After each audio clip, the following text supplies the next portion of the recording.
今日咧，我帶大家嚟睇下我哋遠洋繁花里呢個樓盤咧，相信大家都唔陌生噶啦。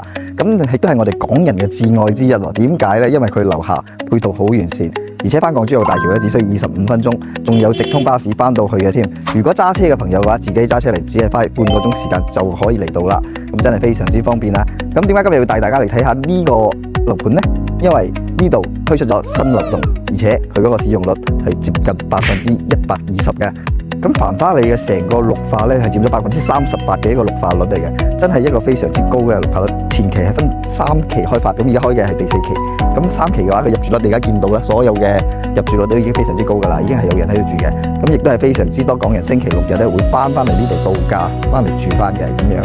咁而家嗱聲帶你上去睇一睇我哋嘅示範單位究竟有幾靚，值唔值得買？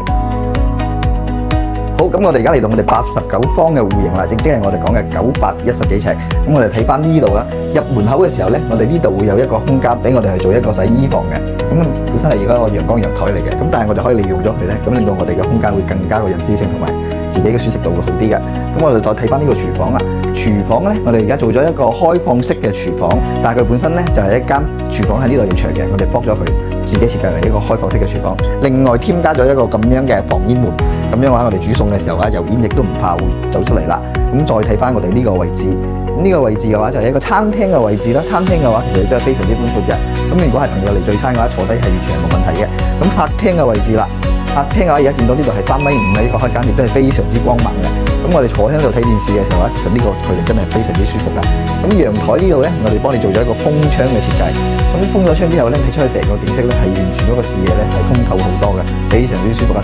睇我哋嘅別墅群添。咁我哋再睇翻我哋成個格局啦。咁呢邊嘅話，房間呢度係個3房嘅單位。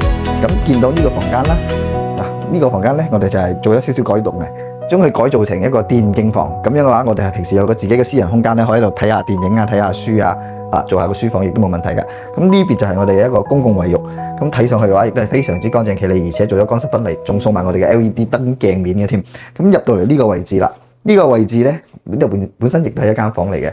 主人房本身夠大啦，但係我哋覺得空間唔夠嘅話，我哋可以將呢間房改造成一個衣帽間。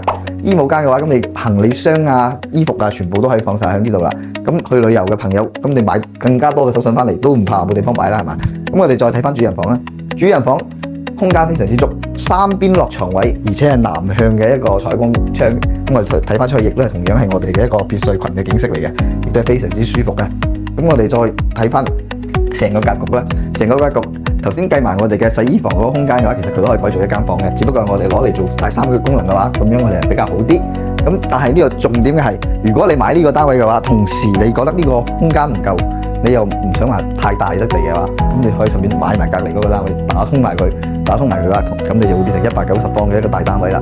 咁我而家先帶你過去睇一睇隔鄰嘅交標嘅情況，原先嘅戶型係點樣嘅先，跟住我鏡頭嚟睇一睇。咁嚟到咧呢一邊咧就係我哋原先嘅交標嘅情況啦。咁鏡頭又一入嚟，我哋睇一睇。啱先我哋嘅洗衣房嘅位置咧就喺呢度嘅，咁我哋自己可以利用咗佢嚟就改造一個雜物房，亦都係冇問題嘅。當你成兩邊買通嘅時候啦，呢度可以打通佢，咁你成間屋嘅話就係一個大廳可以行出嚟啦。咁呢埲牆咧，我哋可以剝咗佢嘅，同頭先嘅廚房一樣。呢度係個廚房，我哋做一個開放式嘅廚房，但係廚房我哋唔需要有2個，咁但係我哋可以改造咗佢做一個酒吧櫃，然之後我哋就個餐台喺度做個酒吧台。朋友過嚟聚會嘅時候啊，掟翻幾杯，亦都係非常之寫意啊！咁成個客廳呢度咧，我哋亦都可以話做一個投影室，成班 friend 喺度打機睇電影，幾舒服啊！咁陽台嘅話，我哋可以留翻佢，有個通風採光亦都唔錯嘅。咁我哋再睇翻房間啦，每個房間嘅話其實方方正正。咁如果你話你中意有到呢個收藏手辦嘅習慣咧，其實你可以用一間房嚟利用咗佢，專門攞嚟放你自己中意嘅手辦啊，或者係你自己收藏嘅玩具都冇問題。主人房嘅位置嘅話，可以留翻嚟俾朋友過嚟嘅時候嘅話休息喺度過夜，亦都係冇問題嘅。咁我哋再睇翻出邊啦。每間房啊，其實亦都係非常之方正，因為佢冇呢個飄窗露台，咁所以話空間利用得特別好嘅。如果你感興趣嘅話咧，嗱聲私信我，因為咁樣嘅戶型嘅話，過去已經唔多啦。如果你感興趣嘅，嗱聲私信我幫你攞更加多嘅優惠。